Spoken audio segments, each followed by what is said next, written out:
Diskusi, solusi untuk berdiskusi. Kami dari kelompok 11 dengan judul Bentuk-bentuk Komunikasi. Saya Srinda Sari dan rekan saya Lutfia Zulfaini Silalahi. Dan saya Terjunar Indah Putri. Baiklah, yang pertama kita membahas mengenai pengertian komunikasi. Nah, komunikasi menjadi peranan terpenting bagi kehidupan manusia dalam berinteraksi di kehidupannya sehari-hari, terutama komunikasi yang terjadi di dalam masyarakat terkecil, yaitu keluarga. Di dalam sebuah komunikasi, feedback merupakan hal yang diharapkan untuk mampu mencapai tujuan yang dimaksud dalam berkomunikasi.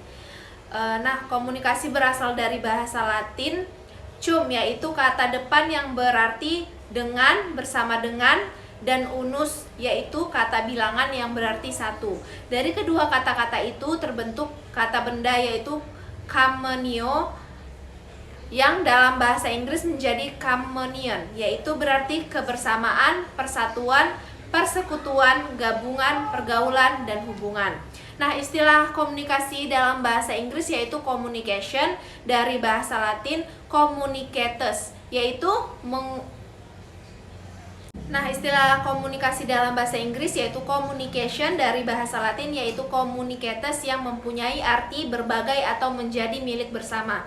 Komunikasi diartikan sebagai proses sharing di antara pihak-pihak yang melakukan aktivitas komunikasi tersebut. Nah, menurut lexicographer, komunikasi adalah upaya yang bertujuan berbagi untuk mencapai kebersamaan. Jika dua orang berkomunikasi, maka pemahaman yang sama terhadap pesan yang saling dipertukarkan adalah tujuan yang diinginkan oleh keduanya.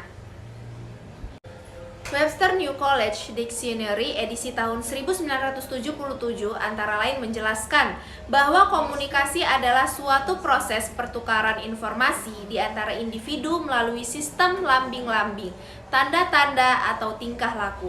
Definisi komunikasi secara umum adalah suatu proses pembentukan, penyampaian, penerimaan, dan pengolahan pesan yang terjadi di dalam diri seseorang dan atau di antara dua atau lebih dengan tujuan tertentu. Bentuk-bentuk komunikasi. Yang pertama ada komunikasi interpersonal.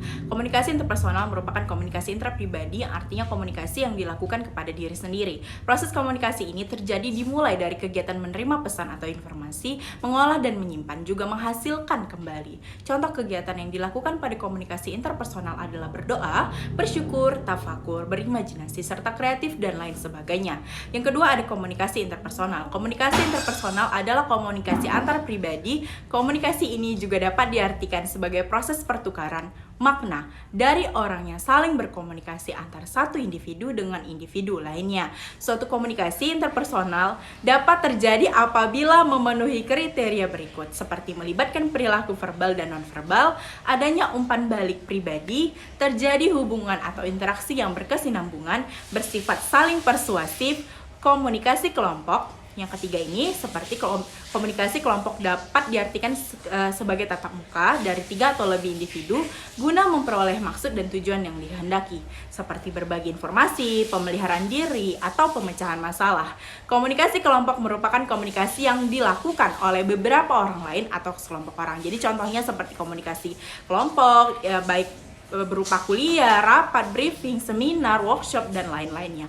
Jadi dalam komunikasi kelompok, setiap individu yang terlibat dalam kelompok masing-masing berkomunikasi sesuai dengan peran dan kedudukannya dalam kelompok tersebut. Peran atau informasi yang disampaikan juga menyangkut kepentingan seluruh anggota kelompok dan bukan bersifat pribadi. Kemudian yang keempat ada komunikasi organisasi. Komunikasi organisasi adalah komunikasi antar manusia yang terjadi dalam hubungan organisasi. Komunikasi organisasi merupakan proses komunikasi yang berlangsung secara formal maupun non-formal. Dalam sebuah sistem yang disebut organisasi, komunikasi organisasi sering dijadikan sebagai objek studi sendiri karena luasnya ruang lingkup komunikasi tersebut. Pada umumnya, komunikasi organisasi membahas tentang struktur dan fungsi organisasi, hubungan antar manusia, komunikasi dan proses pengorganisasian, serta budaya organisasi. Kemudian yang terakhir ada komunikasi massa. Nah, komunikasi massa merupakan bentuk komunikasi yang menggunakan saluran dalam menghubungkan komunikator dan komunikasi secara massal berjumlah atau banyak. bertempat tinggal yang jauh, menimbulkan efek tertentu. Jadi, komunikasi massa sebagai pesan yang dikomunikasikan melalui media massa pada sejumlah yang besar atau cakupannya cukup besar kepada orang lain.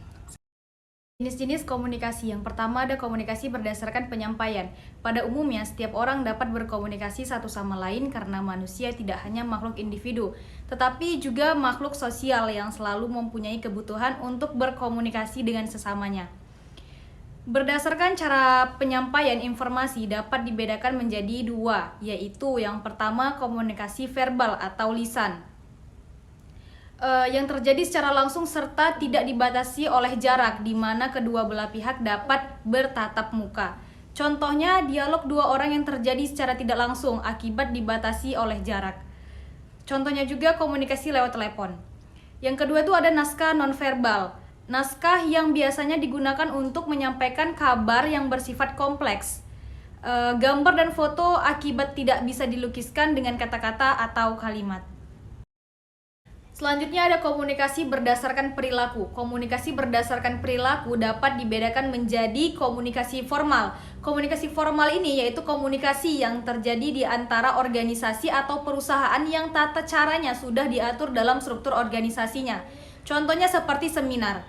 Selanjutnya ada komunikasi informal, yaitu komunikasi yang terjadi pada sebuah organisasi atau perusahaan yang tidak ditentukan dalam struktur organisasi serta tidak mendapat kesaksian resmi yang mungkin tidak berpengaruh kepada kepentingan organisasi atau perusahaan.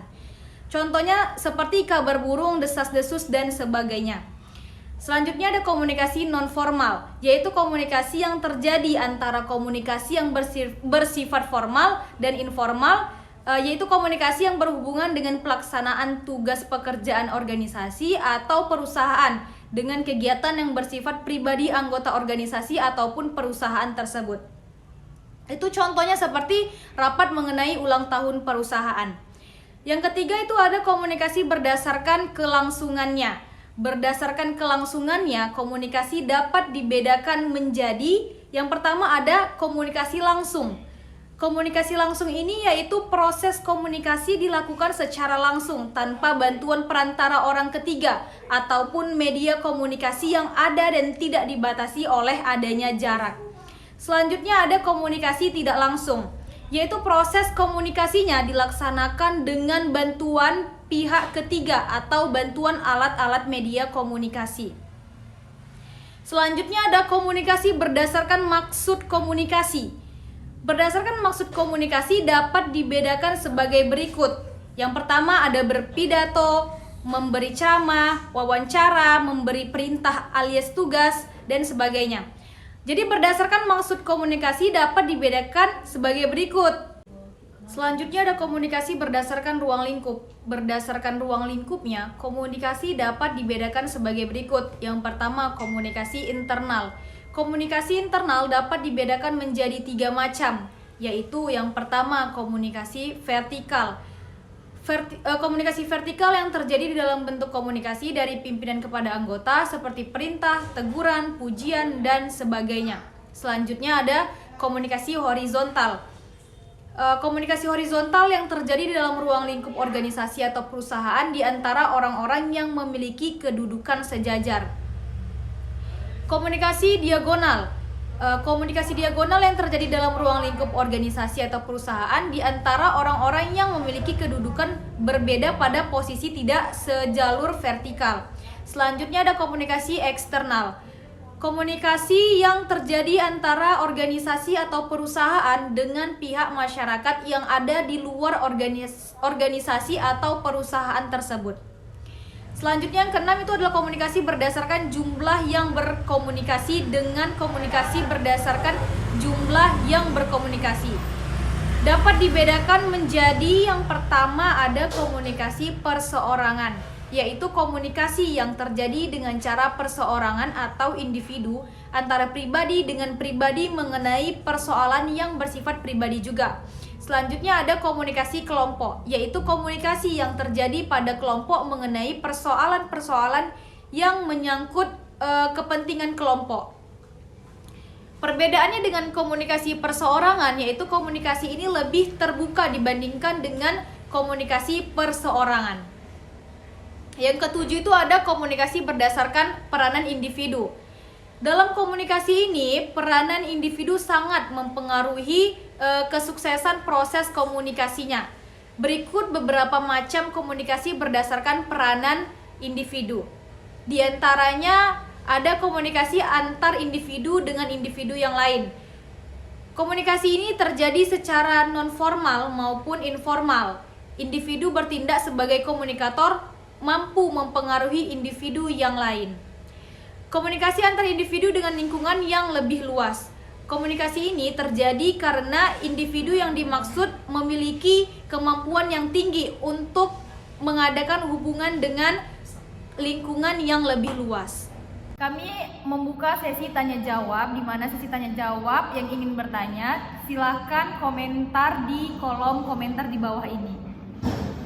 Komunikasi merupakan suatu proses pengiriman pesan atau simbol-simbol yang mengandung arti dari seseorang komunikator kepada komunikan dengan tujuan tertentu. Jadi komunikasi itu terdapat suatu proses yang dalam tiap prosesnya mengandung arti dan persepsi komunikan. Nah, ada 5 bentuk komunikasi: komunikasi personal, interpersonal, kelompok, organisasi, massa. Kemudian ada beberapa jenis komunikasi, yaitu komunikasi berdasarkan penyampaian, baik berupa komunikasi verbal atau lisan, dan komunikasi nonverbal seperti tertulis. Yang kedua ada komunikasi berdasarkan perilaku, baik formal maupun nonformal. Kemudian ada komunikasi berdasarkan kelangsungannya, berupa langsung atau tidak langsung. Yang keempat ada komunikasi berdasarkan maksud komunikasi, berupa pidato, ceramah, wawancara, dan perintah atau tugas. Nah, komunikasi berdasarkan ruang lingkup berupa komunikasi internal atau eksternal. Kemudian ada komunikasi berdasarkan jumlah dan komunikasi berdasarkan peranan, komunikasi berdasarkan jaringan bekerja, dan terakhir adalah komunikasi berdasarkan ajaran informasi.